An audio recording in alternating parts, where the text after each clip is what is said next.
안녕하세요. 오늘은 추위에 강한 다육이 몇 가지를 소개해 드릴까 합니다. 보통 식물은 추위가 오면 잎이 마르면서 가지만 남게 됩니다. 그러나 오늘 소개해 드리는 식물 같은 경우는 겨울에 더 예뻐지는 그런 다육이라고 할 수 있고요. 분갈이만 꾸준하게 해준다 그러면 10년 이상을 키울 수 있는 그런 식물입니다. 그래서 제가 가장 좋아하는 그런 식물이고요. 오늘은 그 중에서도 겨울에 아주 강한 그런 내구력을 가지고 있는 다육이 몇 가지를 소개해 드릴까 합니다.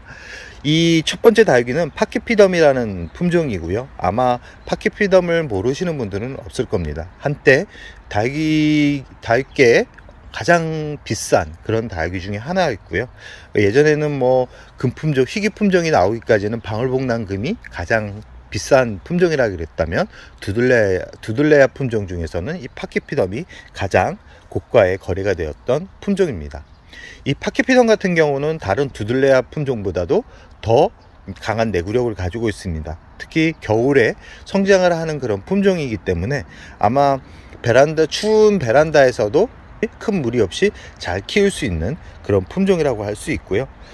이 수입종 같은 경우는 분지를 잘 하지 않지만 국내에서 배양을 통해서 이렇게 태어난 그런 파키피덤 같은 경우는 의외로 분지를 잘 하는 그런 성격을 가지고 있기 때문에 1, 2년만 키우면 풍성하게 성장을 시킬 수 있는, 그리고 이렇게 보면 시간을 두고 수입종과 국내에서 배양을 통해서 태어난 파키피덤을 잘 보시면 거의 비슷해져 간다는 것을 또 알 수 있습니다. 이 수입종 같은 경우는 잎이 둥글다 그러면 국내에서 태어난 그런 파키피덤 같은 경우는 약간 날카로운 느낌의 잎끝이 약간 날카롭죠.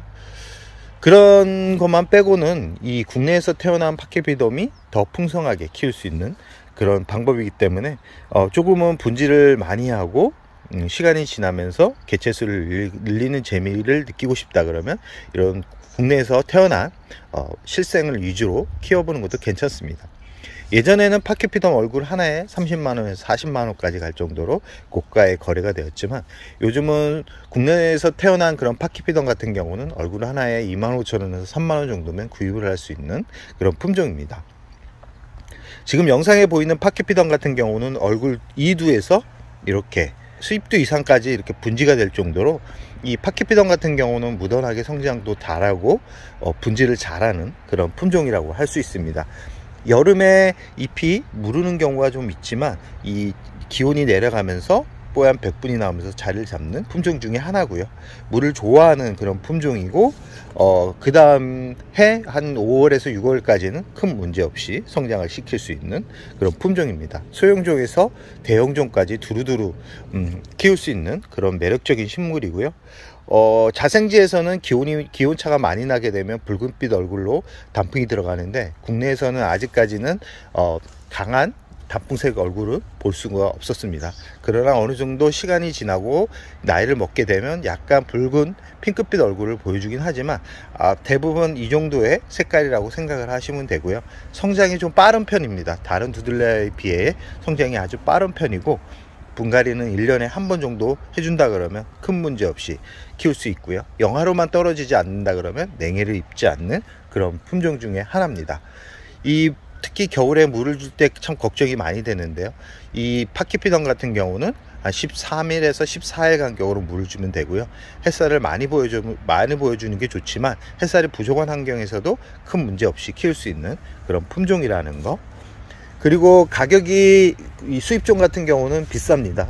수입종 같은 경우는 비싸기 때문에 국내에서 태어난 실생 위주로 키운다 그러면 부담 없이 키울 수 있습니다. 지금 영상에 보이는 품종 같은 경우가 국내에서 태어난 실생인데 아까 수입종과는 약간 좀 다른 느낌이 들지만 시간이 지나면서 거의 비슷비슷해져 간다. 잎이 뾰족한 그런 파키피덤도 있지만 잎이 이렇게 둥글둥글한 그런 느낌의 파키피덤이 있고요. 파키피덤을 구입할 때는 이 안쪽 생장점을 잘 보시기 바랍니다. 지금 생장점을 보시면 모양이 이상하죠. 분지를 하는 겁니다. 분지라는 번식을 통해서 이 개체수를 늘려가는 그런 품종이기 때문에 이렇게 키우는 재미가 아주 솔솔한 다육입니다. 시간이 지나면 저렇게 여러 개의 얼굴로 나눠지면서 자리를 잡기 때문에 이 파키피던 같은 경우는 오래 키울수록 매력을 느낄 수 있는, 자생지에서는 100년까지 살 수 있다 그러니까 아마 평생을 반려식물처럼 키울 수 있는 식물 중에 하나라고 자신 있게 말씀드릴 수 있습니다. 두 번째 품종은 뭐냐면, 이 매번 제가 소개해 드리는 품종인데요, 멀로와 라우린제 그리고 성형입니다. 지금 성형 얼굴을 잘 보시면 아시겠지만 정말 예쁘죠. 이 라우린제를 보시면 성장도 무던하고 오렌지빛 곶감색이 참 예쁜 그런 품종이죠. 이 성형, 멀로, 라우린제, 이 품종들 같은 경우는 겨울에 정말 강한 그런 품종들입니다. 시간이 지나면 이 성장이 약간 무뎌지는, 느려지는 그런 특징을 보여주고는 있지만, 이 처음 구입해서 키울 때 성장하는 재미를 보는 것도 아주 재밌는 그런 다육 중에 하나고요. 특히 이 10월부터 이렇게 진한 오렌지빛 단풍색을 보여주기 때문에 군생으로 키운다 그러면 더 멋진 그런 얼굴을 볼 수 있겠죠. 그리고 이 성형 멀로, 라우린제만큼 이 철화들도 아주 겨울에 강합니다. 다른 다육이들에 비해 이 정말 성장도 엄청나게 빠릅니다. 지금 영상에 보이는 품종이 라우린제 철화입니다. 단풍색은 정상적인 멀로나 라우린제, 성형과 같이 오렌지빛으로 단풍이 들어가는 그런 품종이기 때문에 변화무쌍한 모습을 보고 싶다 그러면 이렇게 철화로 엮인 그런 품종을 구입하는 게 좋고요. 나는 그냥 정상적으로 꼭 꽃 모양처럼 단단한 얼굴을 보고 싶다 그러면 이렇게 정상적인 군생을 구입해서 키우는 것도 좋다라는 말씀을 드리고 싶습니다. 이 물을 그렇게 많이 좋아하는 그런 품종은 아닙니다. 물을 많이 좋아하는 품종은 아니지만 크게 키우고 싶다 그러면 물은 11월 이후부터는 14일에서 15일 간격으로 한 번씩 주면서 키운다 그러면 물병에 그렇게 크게 노출이 되지 않은 상태로 참 예쁘게 성장을 시킬 수 있는 그런 매력적인 품종이라는 말씀을 꼭 드리고 싶습니다.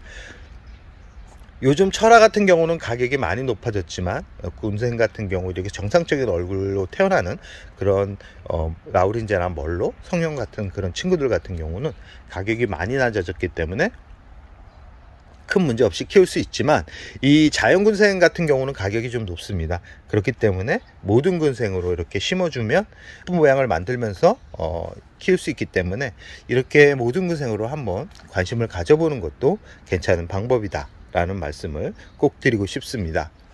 세 번째 품종은 뭐냐면, 생각외로 이 품종이 겨울에 강하다고 라고 생각을 하시는데요, 을려심입니다. 이 을려심 같은 경우도 정말 겨울에 강한 그런 품종이고요. 공중뿌리가 많이 나와 가지고 약간 좀 지저분한 느낌을 주는 그런 품종이지만 참 이 색의 변화를 가장 먼저 느끼게 해주는 그런 품종이라고 할 수 있고요. 이 웃자람이 좀 심합니다. 웃자람이 심하긴 하지만 줄기를 잘라서 내려 가지고 심어준다 그러면 이런 모양으로 예쁘게 모양을 만들면서 키울 수 있고요. 이 을려심 같은 경우는 웃자람이 아주 크기 때문에 물을 과도하게 줄 필요성은 없습니다. 물을 많이 준다 그래 가지고 을려심이 더 예쁜 모양으로 자리 잡는 게 아니기 때문에 이 끝부분, 이 중간 부분을 만지는 게 아니라 이 끝부분이 약간 갈변이 되면서 말라가는 직전에 물을 주는 게 좋고요. 공중뿌리가 조금씩 난다 그러면 그때부터 물을 주면서 키운다 그러면 키가 쑥쑥 크는 것을 예방할 수 있고 단단한 모습을 볼 수 있으면서 키울 수 있기 때문에, 물은 겨울에는 물을 거의 한 달에 한 번 정도 주고요. 11월까지는 보통 15일 간격으로 물을 주면서 키운다라고 생각을 하시면 됩니다. 저 같은 경우는 11월 이후부터는 물을 성장기 위주의 물을 주는 게 아니라 얘네들이 살 수 있을 정도의 물만 줍니다. 왜 그러냐면 굳이 성장을 시킬 필요가 없기 때문에 그럽니다. 이 줄기가 빠르게 자란다라는 것은 그만큼 이 질병에 노출이 될 가능성이 높기 때문에 그러고요. 다육이는 빠르게 키우는 식물이 아니기 때문에 천천히 오랜 시간 지켜보면서 키우는 그런 품종이기 때문에 너무 무리해서 키우지 않는 게 좋고요. 아까 보여드렸던 을려심 같은 경우는 겨울 냉해 피해를 입기도 하지만 빠른 회복력과 잎꽂이가 잘 되는 품종이고 가격이 아주 저렴한 품종이기 때문에 이 겨울에 정말 키워보라는 말씀을 드리고 싶은 그런 품종입니다. 이 햇살이 좀 좋은 곳에 둬야지만 웃자람이 없이 예쁜 모양을 만들면서 키울 수 있기 때문에 이런 품종들 같은 경우는 좀 좋은 자리에 위치를 시켜주는 게 좋다라는 말씀을 드리고 싶습니다. 그리고 겨울에 추위에 강한 다육이, 어떤 다육이가 있냐면 이 콜로라타입니다. 이 콜로라타 같은 경우도 이 겨울에 아주 강한 그런 품종입니다. 참 멋스러운 다육이 중에 하나인데, 생각외로 많은 분들이 이 콜로라타의 매력을 느끼지 못해 가지고 이제는 콜로라타를 구하기가 쉽지 않습니다. 예전에는 이 콜로라타를 구입하기 위해서 정말 애썼던 그런 기억들이 많이 나는데요. 지금 영상에 보이는 콜로라타 같은 경우도 지금 저랑 한 4년 정도를 같이 살고 있는 그런 품종입니다. 이 정도로 생명력이 강하고 지금 얼굴을 보시면 참 묘한 매력이 있지 않나요? 고급져 보이는 느낌이 보이지 않나요?